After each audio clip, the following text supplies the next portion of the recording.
स्वागत है आप सभी का आज के इस व्याख्यान में। हम सभी लोग अष्टाध्यायी काशिका व्याख्या के साथ पढ़ रहे हैं। भगवान पाणिनि ने संस्कृत के शब्दों को सरलता से समझने के लिए पाणिनीय व्याकरण लिखा, उसके ऊपर लिखी हुई सरल व्याख्या है काशिका, वही पढ़ रहे हैं। और उसमें अंतिम सूत्र हमने यह 41वां अव्ययी भावश्च पढ़ लिया था। अव्ययी भावश्च सूत्र का तात्पर्य है कि अव्ययी भाव समास से युक्त शब्द भी अव्यय होता है। ठीक है, तो ये इतनी बात हम लोगों ने कल के व्याख्यान में समझी थी कि अव्ययी भाव समास से युक्त शब्द भी अव्यय होता है। अव्ययी भाव समासः अव्यय संज्ञो भवति, अव्ययी भाव समास अव्यय संज्ञक होता है, ये बात जानी थी हमने। प्रश्न पूछा किम प्रयोजनम, अव्ययी भाव समास को अव्यय बनाने का क्या प्रयोजन है। यदि अव्ययी भाव समास को हम अव्यय न बनाएं तो ऐसे कौन से काम हैं जो सिद्ध नहीं हो पाएंगे, है ना। यही प्रश्न उठा था और इसका कुछ संक्षेप में मैंने बताया था और कहा था विस्तार से हम लोग चर्चा करेंगे। तो पहली बात कि अव्ययी भाव क्या है। क्या है अव्ययी भाव? तो अव्ययी भाव एक समास है। पाणिनीय व्याकरण में 5 मुख्य समासों में से एक समास अव्ययी भाव समास भी है। उनमें आप उसका वर्णन कल मैंने बताया था दूसरे अध्याय के पहले पाद के 5वें नंबर सूत्र से दूसरे अध्याय के पहले पाद के 21 नंबर सूत्र तक है अव्ययी भाव का वर्णन। तो वह अब उन 15-16 सूत्रों के मध्य जितने भी समास बताए गए हैं वो सभी समास अव्ययी भाव समास है, और जो भी अव्ययी भाव समास है वह अव्यय है। यह अव्ययी भावश्च सूत्र का तात्पर्य है। तो क्यों अव्यय बनाने से क्या लाभ मिलेगा, क्या प्रयोजन है अव्ययी भाव को अव्यय करने का? तो 3 प्रयोजन बता रहे हैं। एक लुंग लिखा हुआ है, क है, क को न हो गया है अनुनासिके नुनासिको वा नियम से। तो लुक, मुखस्वर और उपचार, ये 3 प्रयोजन हैं। पहला प्रयोजन क्या है? लुक। लुक मतलब गायब हो जाना, प्रत्यय का अदर्शन हो जाना, प्रत्यय न दिखाई पड़ना। अव्यय जो होता है उसके बाद कोई भी प्रत्यय लगा हुआ हो वह प्रत्यय दिखाई नहीं पड़ता, वह प्रत्यय लुप्त हो जाता है। ठीक है, उसी को कहते हैं लुक। यद्यपि लुक क्या है इसको और विस्तार से हम लोग 61 नंबर सूत्र में पढ़ेंगे इसी पाद में। अभी 41 नंबर सूत्र पढ़ रहे हैं ना, 61 नंबर सूत्र आगे आएगा, वहां भी लुक क्या है यह विस्तार से पढ़ेंगे। पर संक्षेप में मैं बता दूं, प्रत्यय का गायब हो जाना लुक कहलाता है। ठीक है, प्रत्यय का गायब होना लुक कहलाता है। तो अव्ययी भाव को अव्यय बनाने का एक प्रयोजन क्या है? लुक है, यानी प्रत्यय का गायब होना।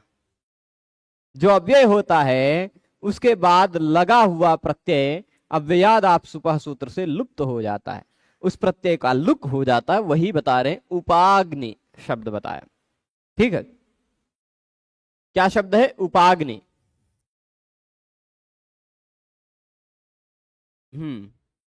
एक तो लुक,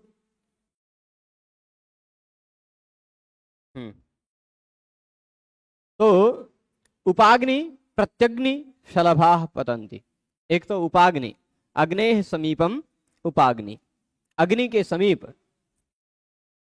समीप अर्थ में है उप। क्या है? समीप अर्थ में है एक शब्द उप। तो अग्नि के समीप ऐसा कहना है तो अव्ययम विभक्ति समीप समृद्धि वृद्ध्यर्था भावात्यया संप्रति शब्द प्रादुर्भाव पश्चात यथानुपूर्व योग पद्य सादृश्य संपत्ति शाकल्यांत वचनेषु 216 नंबर के सूत्र से समास हो गया। समीप अर्थ में है, अव्ययम विभक्ति समीप, समीप कहा गया ना। समीप अर्थ में जो अव्यय है उस अव्यय का सुबंत के साथ समास हुआ। उप अग्नि जुड़ करके बन गया उपाग्नि। यह जो समास हुआ है यह अभी खाली इतना ध्यान रखिए अव्ययम विभक्ति वाले सूत्र से हुआ है, 216 नंबर सूत्र से। और 216 नंबर सूत्र से कोई भी समास हो वह समास अव्ययी भाव समास कहलाता है ना। अव्ययी भावा के अधिकार में आया है। तो अव्ययी भाव समास है उपाग्नि। उस उपाग्नि की होगी प्रातिपदिक संज्ञा कृतद्धित समासाश्च सूत्र से, 1246 नंबर के सूत्र से, 1246। कृतद्धित समासाश्च कहेगा कि वह प्रातिपदिक है समास।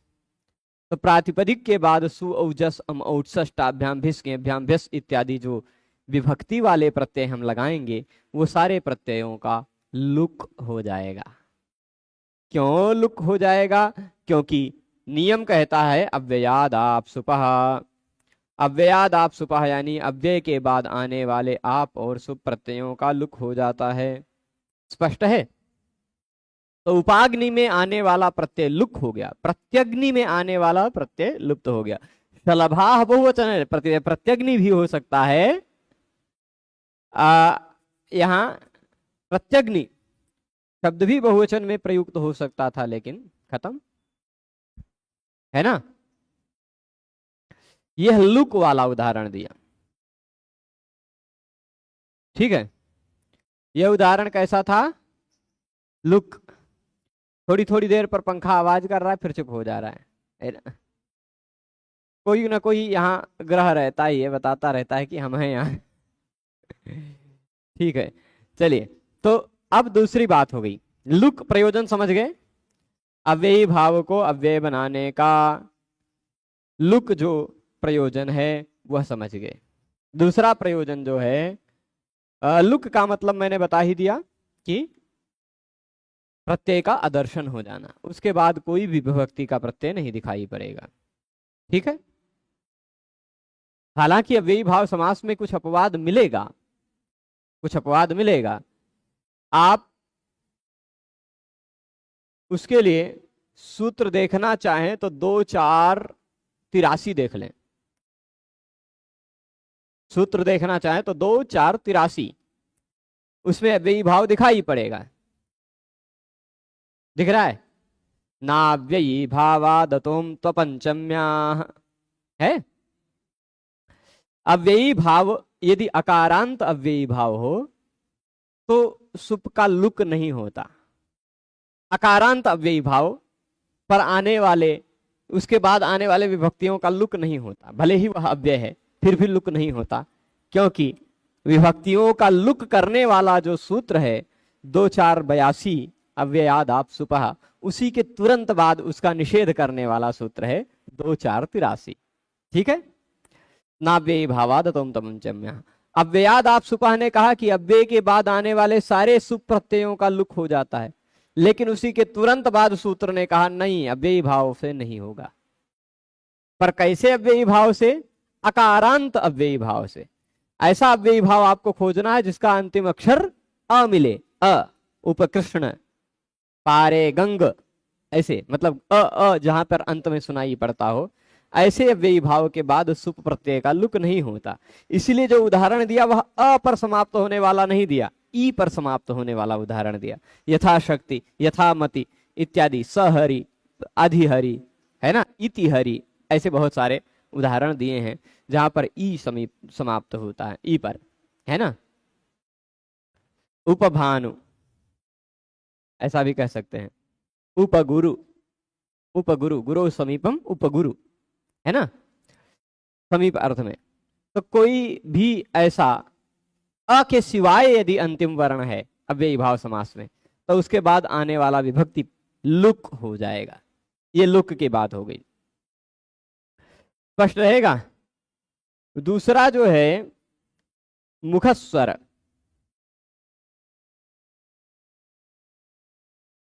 तो मुखस्वर का तात्पर्य क्या है? मुख, ये है उपाग्नि मुखम यस्य इति, उपाग्नि मुखम यस्य इति, उपाग्नि मुखः। उपाग्नि का तात्पर्य होता है अग्नेः समीपम, उपाग्नि का मतलब क्या है? अग्नि के समीप। और उपाग्नि यानी अग्नि के समीप है मुख जिसका, वह व्यक्ति हो गया उपाग्नि मुख। क्या कहलाएगा वह व्यक्ति? उपाग्नि मुख। अब उपाग्नि मुख शब्द में बहुव्रीहि समास है, अव्ययी भाव समास नहीं। पर उपाग्नि मुख शब्द के अंतर्गत छिपा हुआ जो उपाग्नि शब्द है उसमें अव्ययी भाव है ना? उपाग्नि शब्द में अव्ययी भाव है। उपाग्नि अव्ययी भाव से युक्त शब्द का मुख के साथ बहुव्रीहि समास हो गया। ठीक है, जैसे मैं ऐसे कह सकता हूं, कुछ उदाहरण दे सकता हूं।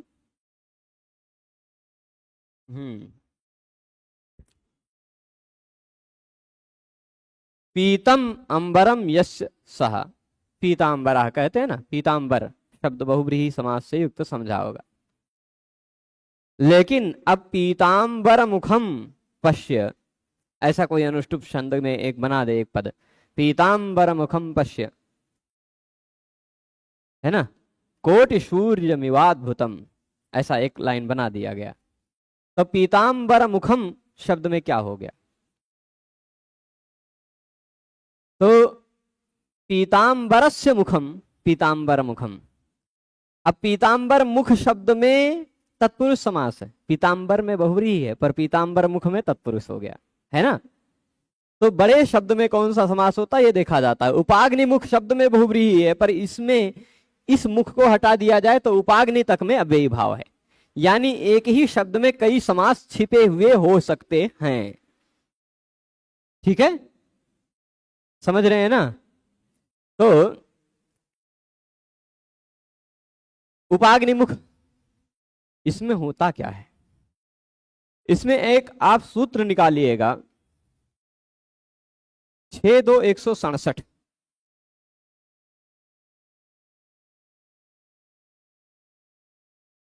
छः दो 167।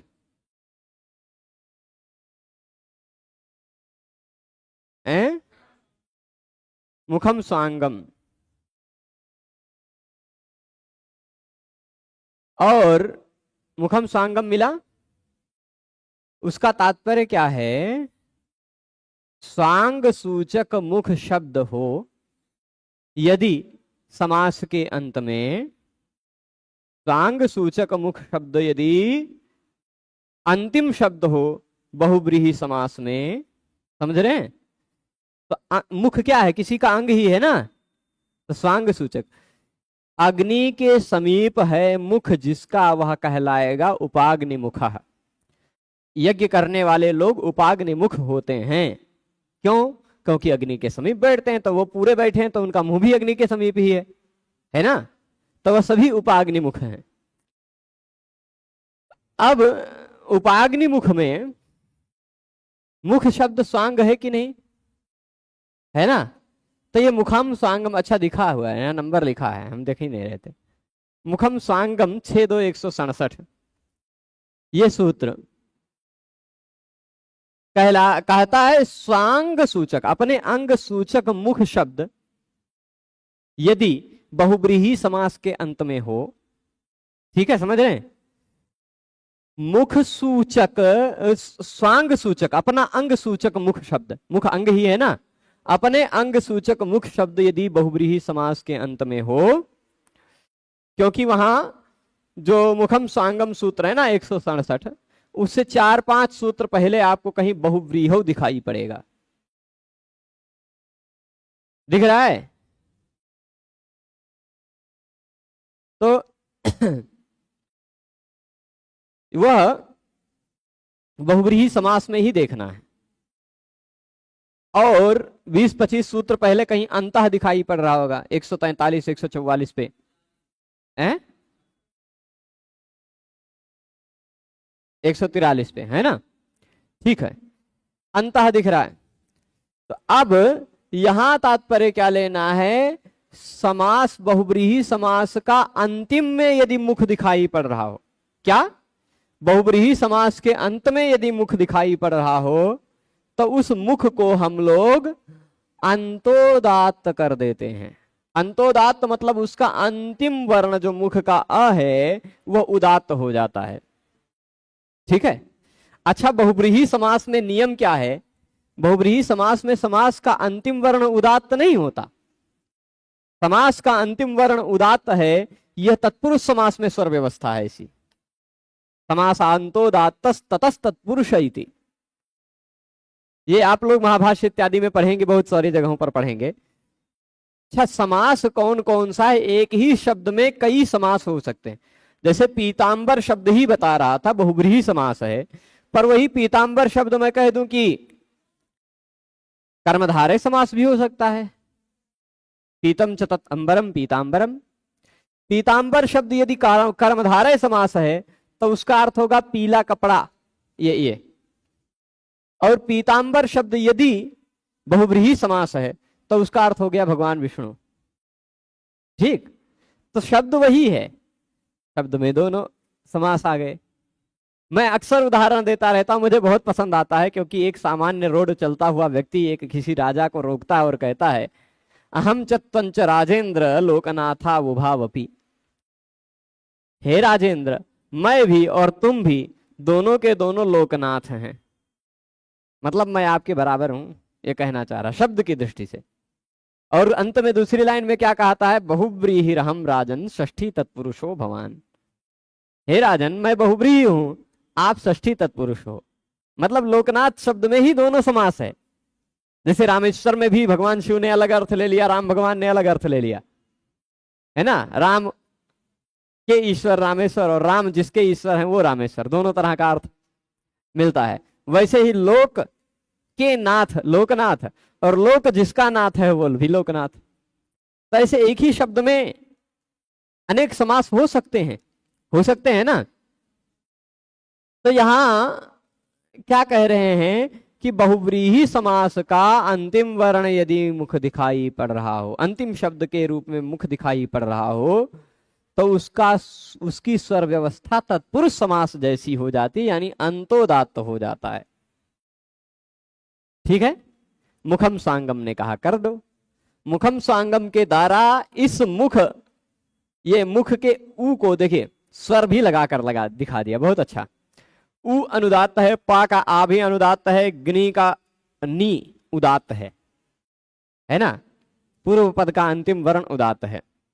बाद वाला जो है मुंह वह स्वरित है, ऊपर खड़ा हुआ स्वर लगा हुआ है, स्वरित है, और ख उदात्त है ना। तो उत्तर पद का अंतिम वर्ण उदात्त होने लगा, वह नाव्यय दिक् शब्द। एक मिनट, सूत्र क्या है? 162 उसके बाद देख लीजिएगा।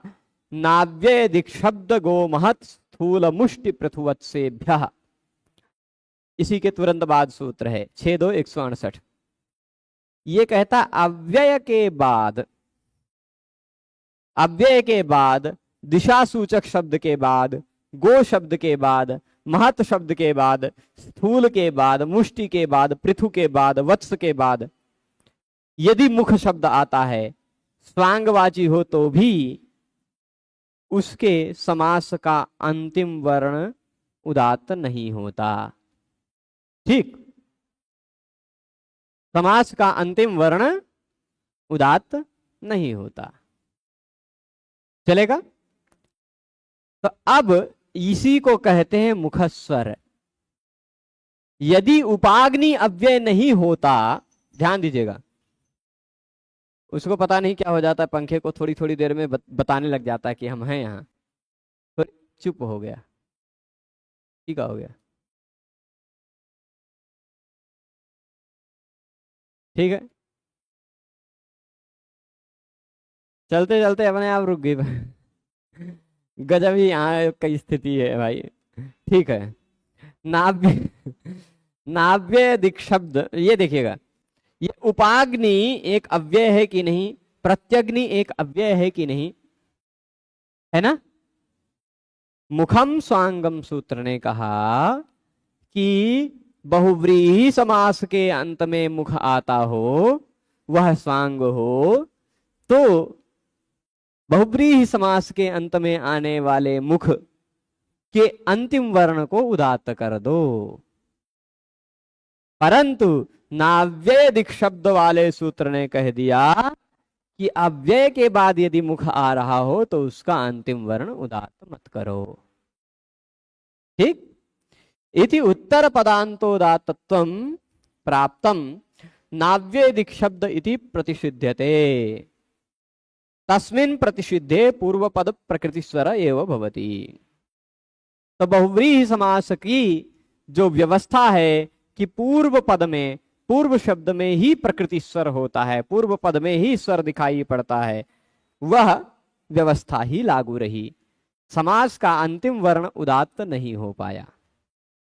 यही है मुखस्वर। क्या है? मुखस्वर भी प्रयोजन समझ गए। मुखस्वर प्रयोजन है कि नहीं? यदि अव्ययी भाव को हम लोग अव्यय न बनाते तो प्रत्याग, उपाग्निमुख, प्रत्यग्निमुख, इन दोनों उदाहरणों में मुख के अंतिम वर्ण को उदात्त करने से रोक पाते? हम नहीं रोक पाते ना, उदात्त हो जाता।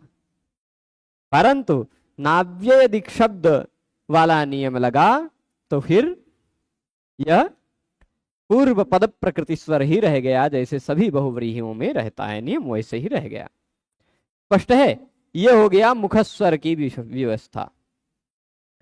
मुखम सांगम उत्तर पदांतोदातत्वं प्राप्तम। मुखम सांगम सूत्र से उत्तर पद के अंतिम वर्ण का उदातत्व प्राप्त हुआ, लेकिन नाव्यय दिक् शब्द उसी के तुरंत बाद वाले सूत्र से प्रतिषिद्ध हो गया। तस्मिन् प्रतिषिद्धे पूर्व पद प्रकृति स्वर एव भवति। वह जब प्रतिषिद्ध हो गया तो पूर्व पद प्रकृति स्वर ही हो गया।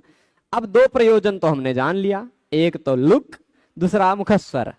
मुखस्वर यानी मुख में लगने वाला स्वर। ठीक है। अच्छा, तीसरा क्या था? उपचार। उपचार क्या है? कोई बीमार है, उसका उपचार करना है क्या?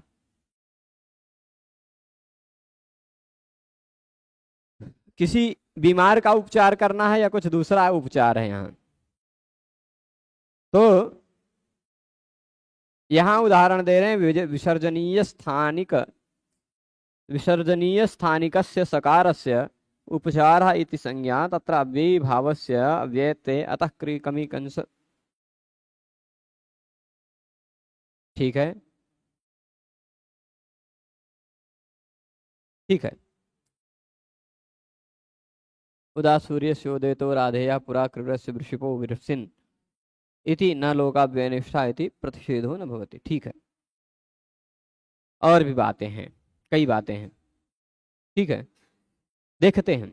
उपचार का उदाहरण दे रहे हैं। उपपयः कारः, उपपयः कामः, विसर्जनीय स्थानिकस्य सकारस्य उपचार इति संज्ञा तत्र अव्ययी भावस्याव्ययते अतः क्री कमि कंस कुंभ पात्र कुशाकर्णीष्वनव्ययस्य इति पर्युदासः सिद्धो भवति। यहां समझना है, उपपयः कारः, उपपयः कामः, ये दो उदाहरण है। इसमें उपपयः शब्द में अव्ययी भाव समास है। शब्द कौन सा है? उपपयः। उसमें समास है अव्ययी भाव। उपाग्नि मुख को अव्यय कैसे मानेंगे प्रभु? उपाग्नि मुख को अव्यय नहीं मानना है। आपको किसने कह दिया कि उपाग्नि मुख को अव्यय मानना है? उपाग्नि को अव्यय मानना है ना। उपाग्नि मुख में जो उपाग्नि छिपा हुआ है वह अव्ययी भाव समास से युक्त शब्द है, और अव्ययी भाव समास से युक्त शब्द अव्यय होता है। तो उपाग्नि अव्यय है। अव्यय के बाद यदि मुख आता हो तो उसमें प्रकृति स्वर नहीं, वो समासांतोदात्त तो नहीं होता। यह तात्पर्य था। तो वही मुख स्वर की व्यवस्था में हमने समझाया। ठीक है।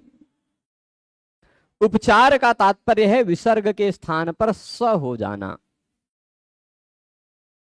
ठीक है, विसर्ग के स्थान पर स हो जाना उपचार हो जाता है। देखिए लिखा है, विसर्जनीय स्थानिकस्य सकारस्य उपचारी इति संज्ञा। विसर्जनीय यानी विसर्ग, स्थानिकस्य विसर्ग के स्थान पर होने वाले सकारस्य, सकारस्य यानी स की उपचार इति संज्ञा, उपचार यह एक संज्ञा है। विसर्ग के स्थान पर जो हो सकता है स, वही है उपचार। ठीक। अब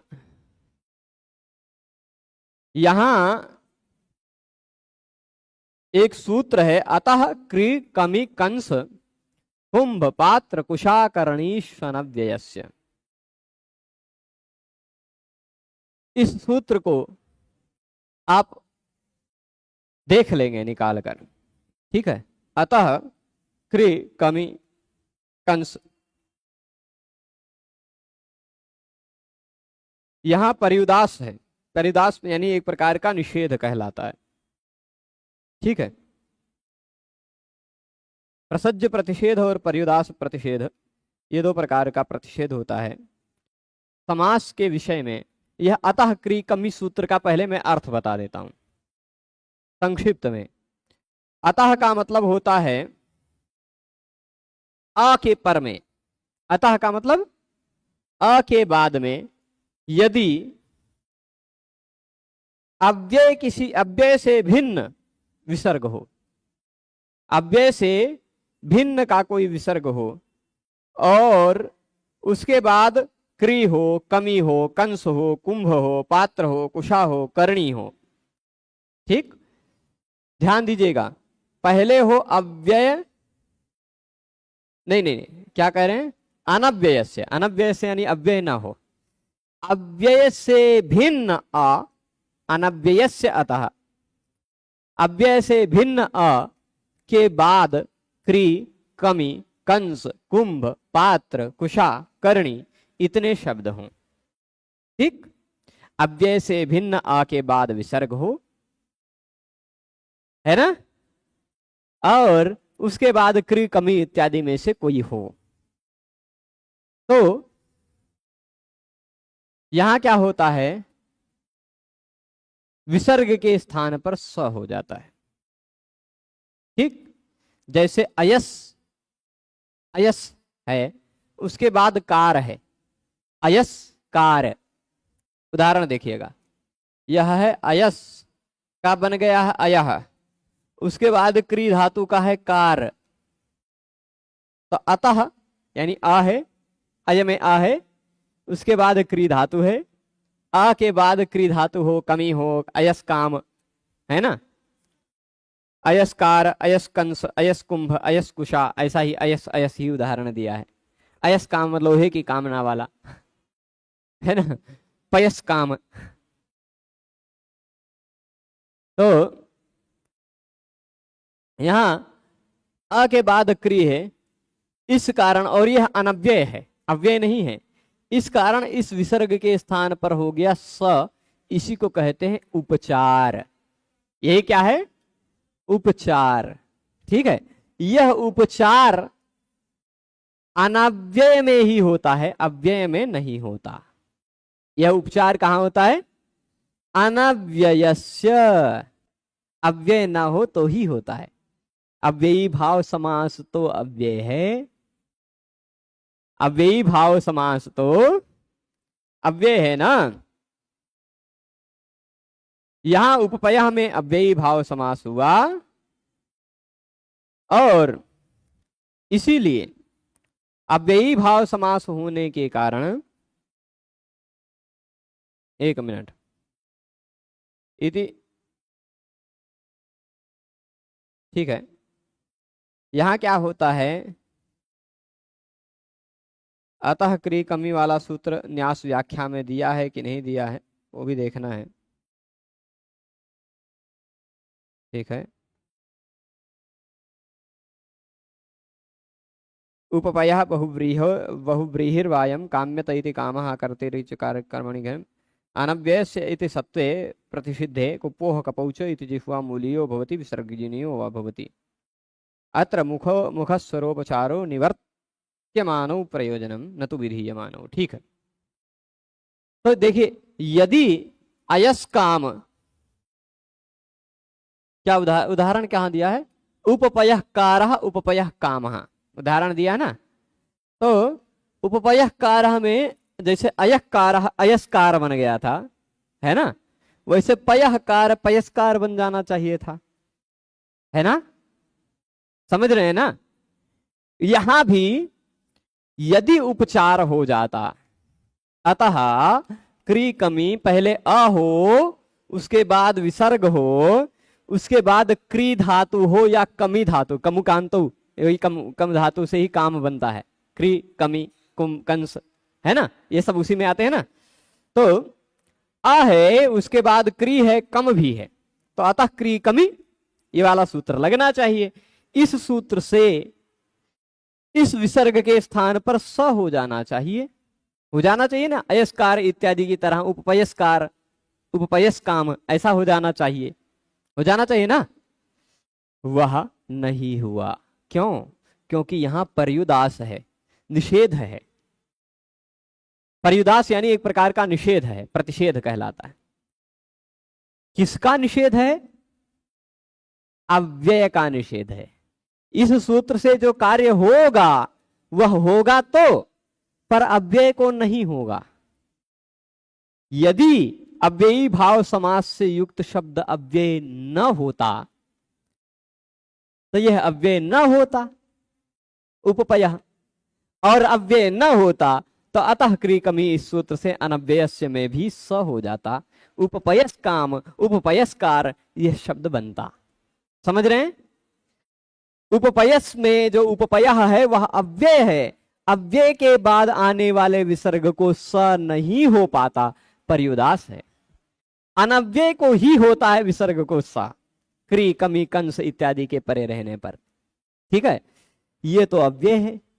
अव्ययी भाव को अव्यय करने के कारण आपको लुक फल दिखाई पड़ा, लुक रूपी फल दिखा ना, मुख स्वर भी दिखा, मुख में लगने वाला स्वर का निषेध हो जाना। देखिए, मुखस्वर और उपचार ये जो दोनों हैं, ये दोनों निषेधात्मक दृष्टि में हैं, है ना। यदि मुखस्वर, यदि अव्ययी भाव समास को अव्यय न मानते तो प्रत्यग्निमुख उपाग्निमुख में मुख में स्वर लगने लग जाता, समासांतो दात, है ना। और यदि उपपय को हम अव्ययी भाव समास होने के कारण अव्यय न मानते, अव्ययी भाव यदि अव्यय न होता तो उपपयस काम उपपयस्कार ऐसा शब्द रूप बनने लगता, इसको उपचार हो जाता। उपचार न हो पाए, मुखस्वर न हो पाए और लुक हो जाए, इस तीन प्रयोजन के लिए अव्ययी भाव समास से युक्त शब्द को भी अव्यय बनाया गया है। यह निष्कर्ष आप समझ गए होंगे, समझ गए ना। तो अब इसी बात को यहां बता रहे हैं, इति पर्युदासः सिद्धो भवति। पर्युदास मतलब निषेध सिद्ध होता है। सर्वमिदम कांडम, प्रसज्य प्रतिषेध और पर्युदास प्रतिषेध, ये दो प्रकार के प्रतिषेध होते हैं। प्रसंग आएगा भविष्य में तो विस्तार से बताएंगे। सर्वमिदम कांडम स्वरादावपि पठ्यते, यह सब कुछ विषय स्वर इत्यादि प्रकरण में भी पढ़ा जाएगा। ठीक, पुनर्वचनम नित्यत्व ज्ञापनार्थम तेन कार्य नियमः सिद्धो भवति। अच्छा, यह जो नियम है सर्वमिदम कांडम स्वरादावपि पठ्यते, यह जो संपूर्ण कांड है, कांड मतलब स्वरादि, आपने देखा है क्या? मैंने अव्यय संज्ञा पढ़ाते समय सबसे पहला सूत्र जो पढ़ाया था स्वरादि निपातम अव्ययम, वहां मैंने स्वर आदि की लिस्ट दिखाई थी आपको, देखा था? ध्यान है किसी को? नहीं ध्यान हो तो मैं दिखाता हूं। अब आपने पूरी बात पढ़ ली है तो प्रभु आ जाओ, आओ भैया।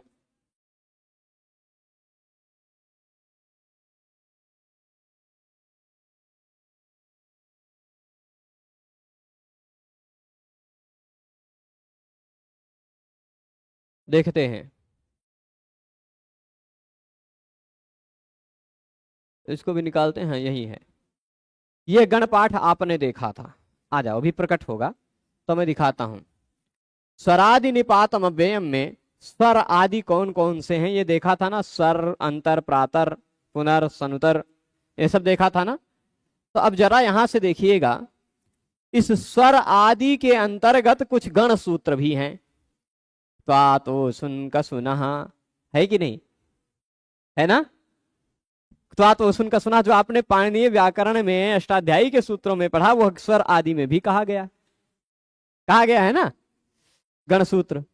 और कृन्मकारात संध्यक्षरांतो व्ययी भावश्च, कृन्मकार संध्यक्षरांत, ये कृन्मकार संध्यक्षरांत का मतलब क्या समझ रहे हैं, कृन्म एजंता, कृन्मेजंता अव्ययी भावश्च, तीन सूत्र दिखाई पड़ गए ना आपको। स्वरादि निपातम अव्ययम के अंतर्गत ही आपको क्तातो सुन का सुना भी दिखाई पड़ गया।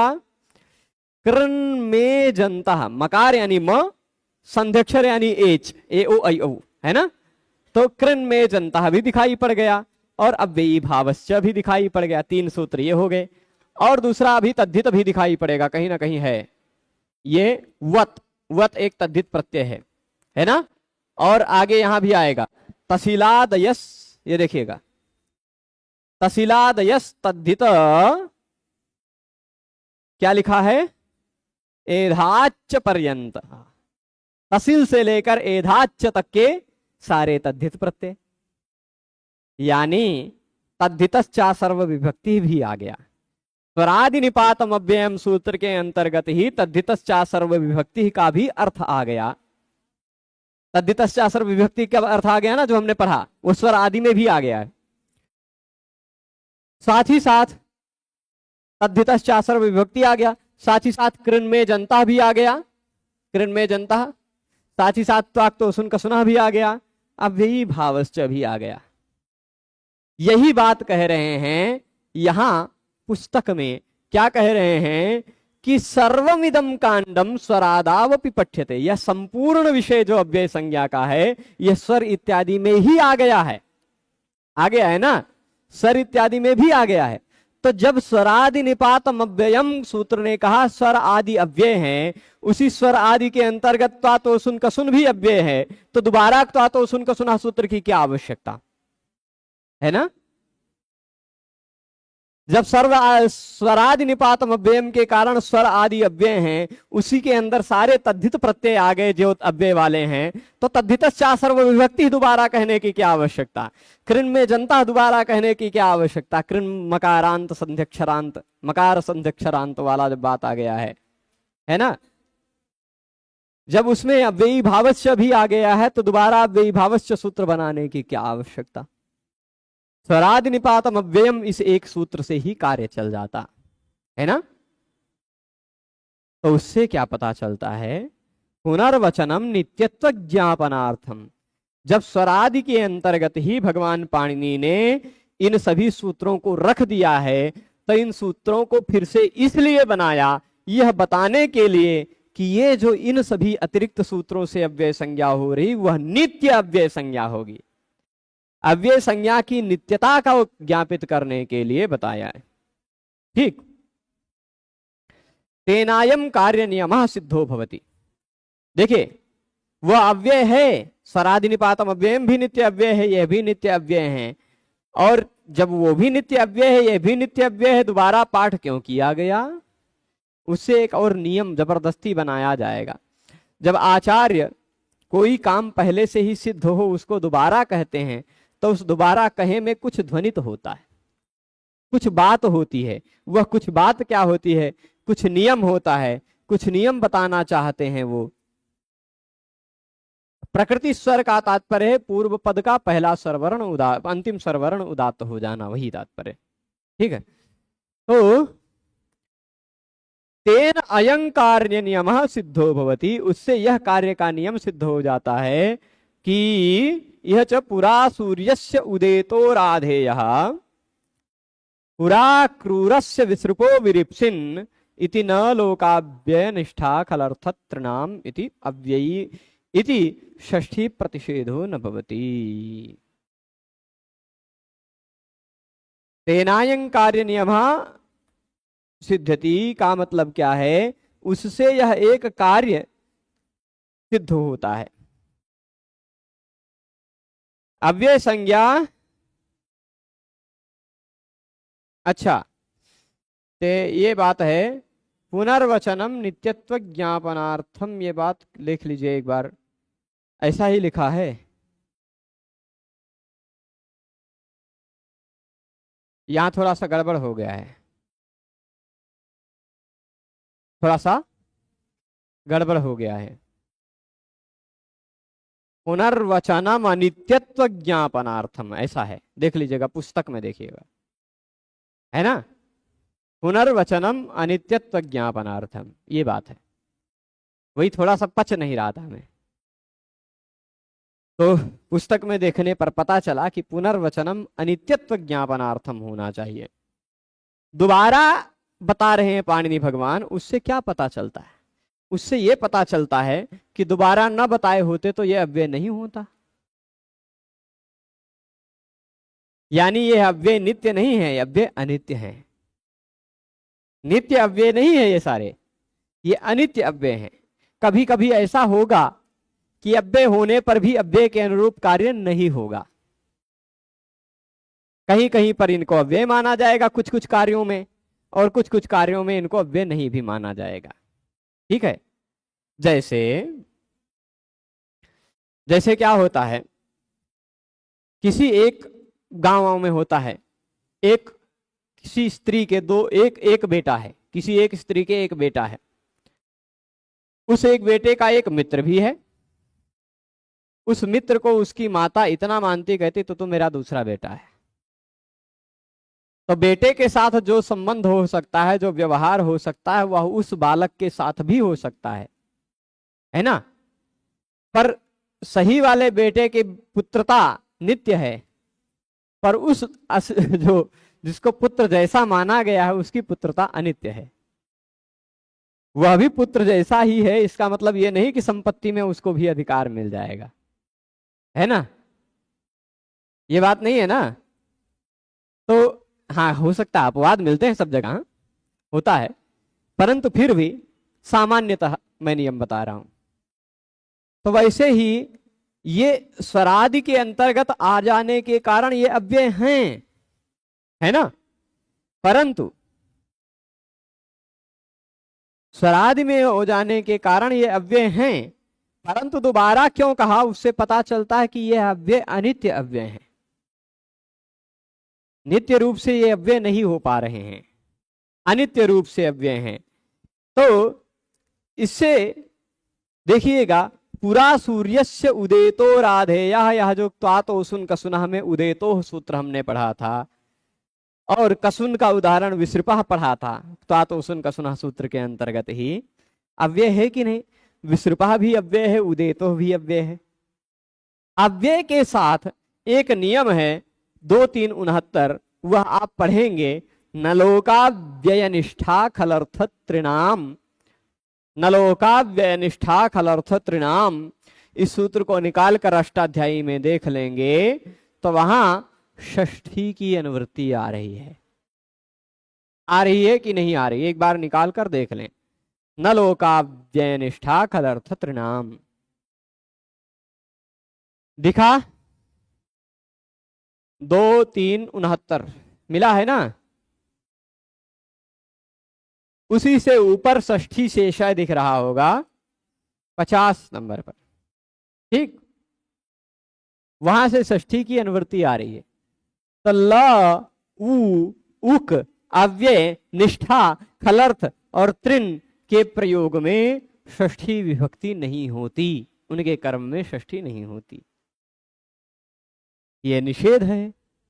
अव्यय के कर्म में षष्ठी नहीं होती, ऐसा कह दिया गया है।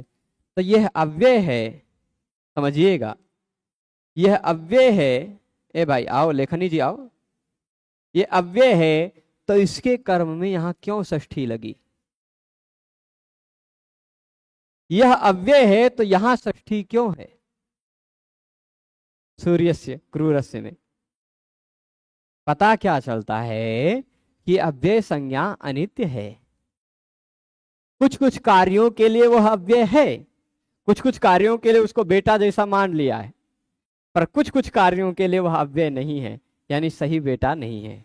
ठीक है, तो इस षष्ठी विभक्ति करने के लिए, षष्ठी विभक्ति का निषेध करने के लिए मान लीजिए वह अव्यय नहीं है। ठीक है, चलेगा। अव्यय होने पर भी यहां षष्ठी विभक्ति लग गई है, निषेध इति षष्ठी प्रतिषेधो न भवति। इस सूत्र से जो षष्ठी का प्रतिषेध होना था, निषेध होना था, वह नहीं हो पाता। तो अव्यय संज्ञा में हमने कुल मिलाकर के 5 सूत्र पढ़े।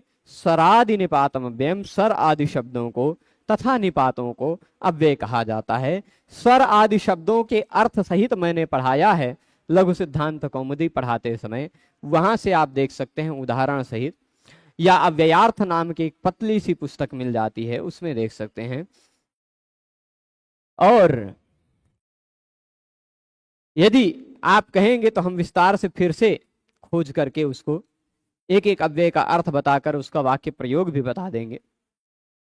और वो यद्यपि बताया हुआ है, आप वहां से देखना चाहें तो देख सकते हैं, तो समय बचेगा। फिर उसके साथ साथ स्वर आदि तथा निपातों को अव्यय कहा जाता है। जिनसे सभी विभक्तियां नहीं लग सकती हैं, ऐसे तद्धितों को भी अव्यय कहा जा सकता है। तद्धितश्चा सर्व विभक्ति है। मां पर तथा ए ओ आई ओ पर समाप्त होने वाले कृत प्रत्यय भी अव्यय कहे जाते हैं। उन प्रत्ययों से लगकर बना हुआ शब्द भी अव्यय है। स्वा प्रत्यय और लेप प्रत्यय भी, उन दोनों प्रत्ययों से बनकर बना हुआ शब्द, लगकर बना हुआ शब्द भी अव्यय है। तो सुन और कसुन प्रत्यय लगकर बना हुआ शब्द भी अव्यय है। और अव्ययी भाव समास से युक्त शब्द भी अव्यय है। यह अव्यय का प्रकरण समाप्त हुआ। ठीक है, अब अगला प्रकरण शुरू हुआ था अग्नेः समीपम उपाग्नि समास हुआ अव्यय विभक्ति सूत्र से। अग्नि उप सुप का लुक हुआ, उप का पहले प्रयोग हो गया और सु का लुक हो गया, उपाग्नि बन गया। अब अगला सूत्र शुरू हो रहा है शी सर्वनाम स्थानम। सूत्र है, देखने में ही लग रहा होगा बहुत छोटा सा, बहुत सरल सा सूत्र है। शी एक प्रत्यय है, उसको सर्वनाम स्थान कहा जाता है। नामवा छोटा सा है लेकिन संज्ञा बहुत बड़ी है। प्रत्यय बहुत छोटा सा है शी, संज्ञा कह दी बड़ी सी, सर्वनाम स्थान। ठीक, शी सर्वनाम स्थानम। ये 2 सूत्र हैं सर्वनाम स्थान करने के लिए। एक सूत्र यह है और दूसरा इसके तुरंत बाद आपको मिलेगा सुडनपुंसकस्य। ठीक, शी सर्वनाम स्थानम और दूसरा कौन सा है? सुडनपुंसकस्य। तो शी जो है ना, ये है क्या? शी वो वाला है क्या है जिसको देख करके लोग कहते छी, वो वाला छी है क्या? छी नहीं है, शी एक प्रत्यय है। क्या है? प्रत्यय है। कहां होता है यह प्रत्यय? उसके लिए आपको 7वें अध्याय के पहले पाद का 20 नंबर का सूत्र देखना पड़ेगा। 7वें अध्याय के पहले पाद का 20 नंबर सूत्र जब आप देखेंगे तो सूत्र मिलेगा शी सर्वना नहीं जशोह शी, जशोह शी। अच्छा, इस जशोह शी सूत्र को देखेंगे तो यहां कहीं नपुंसकात की अनुवृत्ति आ रही होगी, हैं? 19 नंबर सूत्र है, कौन सा? नपुंसकाच। ठीक, नपुंसकाच 19 नंबर सूत्र है, 7 1 19। और जशोह सी ने कहा जस और शस के स्थान पर शी हो जाता है। कब? नपुंसक लिंग में। नपुंसक लिंग शब्द हो कोई, उस नपुंसक लिंग शब्द के बाद जस और शस इन दोनों में से कोई प्रत्यय लगा हुआ हो, चाहे जश प्रत्यय लगा हुआ हो चाहे शस प्रत्यय लगा हुआ हो। शब्द कौन सा होना चाहिए? नपुंसक लिंग शब्द। उसके बाद प्रत्यय कौन सा लगा होना चाहिए? प्रथमा और द्वितीया का बहुवचन जस या शस। ठीक है, तो इन दोनों के स्थान पर हो जाता है शी, जिसका बचता है ई। क्या बचता है? ई। नपुंसक लिंग का कोई भी शब्द रूप किसी भी नपुंसकलिंग के किसी भी शब्द का रूप आप देख लीजिए, प्रथमा और द्वितीया बहुवचन में जस और शस के स्थान पर शी हो जाने के कारण शी का ई बचता है, वही ई ही सभी शब्द रूपों के अंत में मिलता है। चाहे जो शब्द रूप देख लीजिए, ज्ञानम ज्ञाने ज्ञानानि, ई दिख रहा है कि नहीं अंत में, ज्ञानानि फलानि वारीणि वारी वारिणी वारीणि, मधु मधुनी मधुनी, मनः मनसी मनामसी, सी ई मिलेगा ही आपको। ठीक है, नपुंसक लिंग शब्द का किसी भी शब्द का प्रथमा बहुवचन द्वितीया बहुवचन का रूप आप देखेंगे तो अंत में जो आपको ई दिखाई पड़ रहा है वही है शी। वह कैसे आता है? वो जश और शस के स्थान पर आता है। किसके स्थान पर आता है? जश और शस के स्थान पर। जश और शस हैं कौन? कौन है ये दोनों? जश और शस। तो जश और शस ये दोनों प्रत्यय हैं। कैसे प्रत्यय हैं? जश और शस। जश और शस ऐसे प्रत्यय हैं जो शब्द रूप बनाने में काम आते हैं। प्रथमा बहुवचन द्वितीया बहुवचन में जश और शस ये दो प्रत्यय लगते हैं। ठीक, इन दोनों के स्थान पर हो जाता है शी। क्या हो जाता है? शी। सूत्र है जश शशो शिहि, जश शशो शिहि। किमिदम शी, प्रश्न पूछा, शी जो है इसको सर्वनाम स्थान कहा जाता है। शी इत्येतत् सर्वनाम स्थान संज्ञम भवति। शी जो है ना, यह इस शी को सर्वनाम स्थान कहा जाता है। अच्छा, जो भी संज्ञा हम लोग पढ़ते हैं, प्रयास करते हैं कि उसको अन्य व्याकरणों में क्या कहा गया है यह भी बताने का प्रयास करें। तो सर्वनाम स्थान संज्ञा के लिए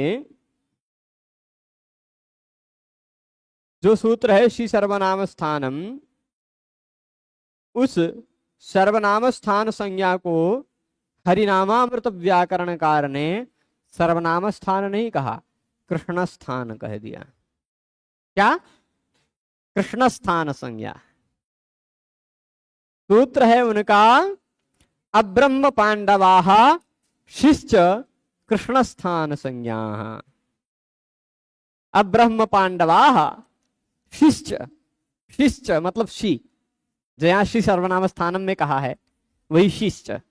और अब्रह्म पांडवाः, पांडव क्या है? पांडव जानते हैं किसको कहते हैं?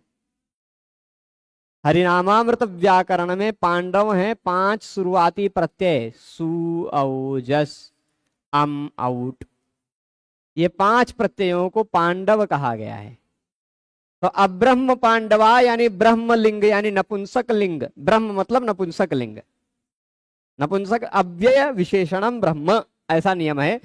नपुंसक लिंग को ब्रह्म कहा है वहां हरिनामामृत व्याकरण में। तो अब्रह्म यानी अनपुंसकस्य, पांडव यानी सुट, सु औजस अम औट, नपुंसक लिंग से भिन्न सु औजस अम औट, तथा शी, नपुंसक लिंग में ही आता शी। तो ये सब कृष्ण स्थान कहे जाते हैं। ठीक, और हेमचंद्र ने शिरधुट ऐसा सूत्र बनाया। क्या? शी सर्वनाम स्थानम का नकल करते हुए शिरधुट का शी को धुट कहा जाता है। अब पाणिनि भगवान को सर्वनाम स्थान बड़ा सा नाम बनाना पड़ा, उन्होंने कह दिया नहीं, धुट ये छोटा सा नाम कर देते हैं, है ना। जैसे आपके घर में किसी व्यक्ति का नाम जग प्रसाद हो तो उसको शॉर्टकट में लोग जग्गी कहने लगते हैं, है ना। या किसी का नाम बड़ा सा नाम होता तो शॉर्टकट कहने लग जाते हैं ना। वैसे ही सु औजस अम औट तथा शी को पाणिनि भगवान ने सर्वनाम स्थान नाम रख दिया। हेमचंद्र ने कहा नमवा थोड़ा बड़ा लग रहा है, हम इसका नाम कह देते धुट, प्यारा सा छोटा सा नाम धुट। तो उन्होंने धुट संज्ञा की है, शिर धुट सूत्र रखा है। और पुम स्त्रियोः श्यमौजस, पुम स्त्रियोः श्यमौजस, पुम स्त्रियोः यानी पुल्लिंग और स्त्रीलिंग में श्यमौजस, सी अम औ जस, ये इतने प्रत्यय सर्वनाम स्थान नहीं धुट कहे जाते हैं। क्या? सर्व भगवान का नाम है, लेकिन सर्वनाम भगवान का नाम नहीं है ना, इसलिए उन्होंने कृष्ण नाम नहीं रखा, कृष्ण स्थान कह दिया, कृष्ण स्थान, हरिनाम अमृत व्याकरणकार ने। ठीक है। बाद में वही स्वादय पंच पांडवा, सु आदि 5 पांडव हैं, ऐसा भी सूत्र कहते हैं। महासंज्ञाकरणम पूर्वाचार्यानुरोधेन, भगवान पाणिनि छोटी छोटी संज्ञाएं करते आ रहे थे। तरतमपौ घ घ, दाधा घ्वदा भू, आगे पढ़ेंगे अचोन्त्यादि टी, घ घू टी, ऐसे सब छोटे छोटे संज्ञाएं करते आ रहे थे। इतना बड़ा नाम कैसे रख दिया? ये कोई बहुत बड़ा है क्या, विशेष है क्या? बहुत सारे का नाम रख दिया, घ घू घी, ऐसे सब रखा है। तो इतना बड़ा नाम क्यों रखा पाणिनि भगवान ने? तो इसका यहाँ ये समाधान है कि बड़ा सा नाम रखना उन्होंने पूर्व के आचार्यों का सम्मान करते हुए रखा। पूर्व के आचार्यों ने, तत्वबोधिनी व्याख्याकार ने ऐसा कहा है, यही वहीं से मैं बता रहा हूं, तत्वबोधिनी व्याख्याकार ने कहा है महासंज्ञाकरणम पूर्वाचार्यानुरोधेन, पूर्व के आचार्यों ने, पाणिनि भगवान से पहले के कुछ आचार्य रहे होंगे, उन्होंने भी इन 5 प्रत्ययों को तथा शी प्रत्यय को सर्वनाम स्थान ही कहा होगा। तो इन्होंने कहा कि ठीक है, हम भी सर्वनाम स्थान ही नाम रख देते हैं, जो जिसका नाम प्रसिद्ध है वही नाम प्रसिद्ध रहने देते हैं। तो बड़ा नाम रखा है, ठीक है। नहीं तो पाणिनि भगवान को करना होता तो छोटा सा नाम ही रख सकते थे। बिल्कुल, सर्वनाम स्थान और सर्वनाम ये दोनों संज्ञा अलग है। सर्वनाम क्या है? सर्व इत्यादि। सर्वनाम स्थान क्या है? शी। और अगले सूत्र बताया जाएगा, सु औजस अम औट, ये 5 प्रत्यय। ठीक, सु औजस अम औट, ये 5 प्रत्यय, तथा शी यह 1 प्रत्यय, 6 हो गए कुल मिलाकर के। ये 6 प्रत्यय सर्वनाम स्थान कहे जाते हैं। ठीक है। और सर्व विश्व उभ उभय डतर डतम अन्य अन्यतर इतर त्वत त्व नेम सम सिम इत्यादि 35 शब्द सर्वनाम कहे जाते हैं। ठीक,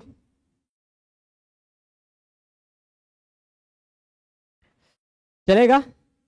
अंतर समझेंगे सर्वनाम स्थान और सर्वनाम में।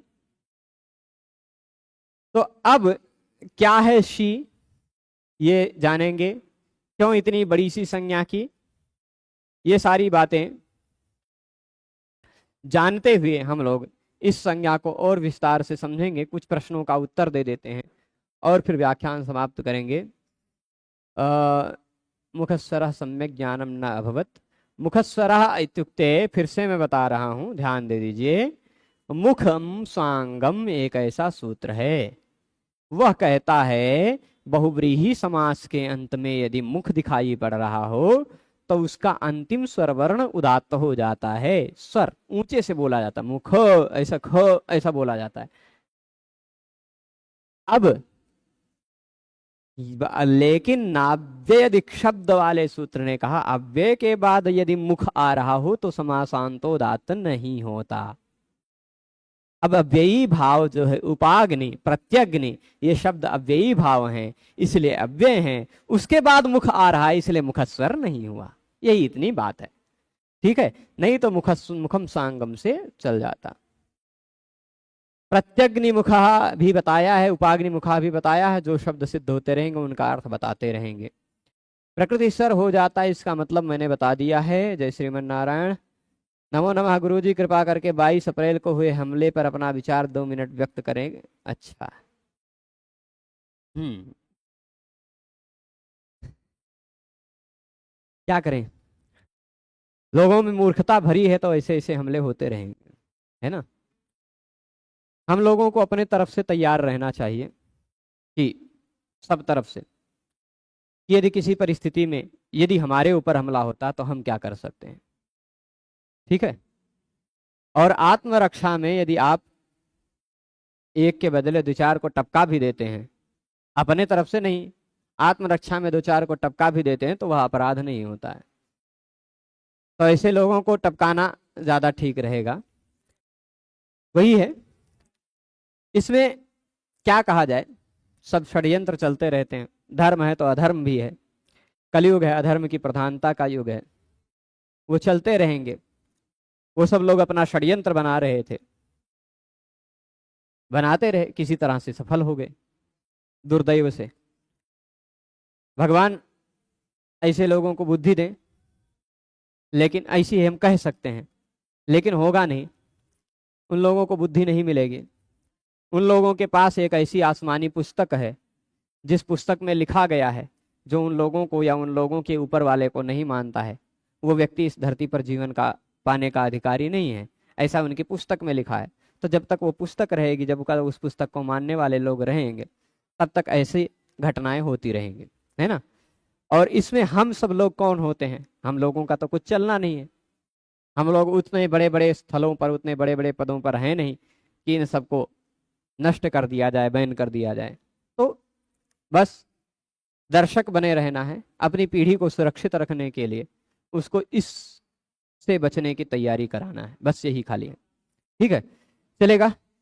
बहुत समय पहले एक श्रृंखला चलाई थी संस्कृत गंगा में महाभाष्य की, जो शायद बंद हो गई थी। अच्छा, शायद बंद हो गई थी, नहीं प्रभु, यूजीसी नेट जेआरएफ के सिलेबस में जितनी बातें थी उतनी ही उसमें पढ़ना था, तो उतना मैंने पढ़ाया था। और भविष्य में पढ़ाएंगे ही, हमारे ग्रंथों, पढ़ाए जाने वाले ग्रंथों की लिस्ट में है, हमारे द्वारा पढ़ाए गए ग्रंथों की सूची में है वह, ठीक है। ग्रीष्मकालीन विशेष कक्षा को कहा था, ये क्या थी, देखिए पिछले वर्ष मैंने ग्रीष्मकाल में 1 जून से 30 जून तक ऐसी कुछ ग्रीष्मकालीन कक्षाएं चलाई थी, जिसमें दिन भर हम लोग पढ़ते थे। जितना हमारे शरीर का सामर्थ्य रहता था, जितना छात्रों सामने बैठे हुए छात्रों के सुनने का सामर्थ्य रहता था, उतना देर हम लोग पढ़ते थे, दिन भर परस्पर चर्चा करते थे। वह इस साल ग्रीष्मकालीन विशेष कक्षाएं नहीं होंगी, क्योंकि इस साल ग्रीष्मकाल में मुझे एक बहुप्रतीक्षित ग्रंथ के संपादन में समय देना है, जो ग्रंथ धर्म की सेवा के लिए आवश्यक है, और वो ग्रंथ छप जाएगा तो धर्म जगत पर एक उपकार होगा। उसके लिए प्रतिदिन 40-45 दिन तक मुझे 3 घंटा का कम से कम समय देना पड़ेगा प्रतिदिन का। तो वह समय बहुत जरूरी है, 2-3 साल से अटक रहा है वह कार्य, तो उसको पूरा करने के लिए मैं समय दूंगा 15 मई से 30 जून तक, 3 घंटा प्रतिदिन। इसलिए वह ग्रीष्मकालीन जो विशेष कक्षाएं होती थी वो नहीं होंगी, ठीक है। जितना अभी चल रहा है उतनी ही कक्षाएं चलेंगी, यही बात है। पिछले वर्ष थी, इस वर्ष नहीं रहेंगे, ठीक है, चलेगा। तो सभी लोग जुड़े रहे, उसके लिए सभी को बहुत बहुत धन्यवाद। नमो नमः।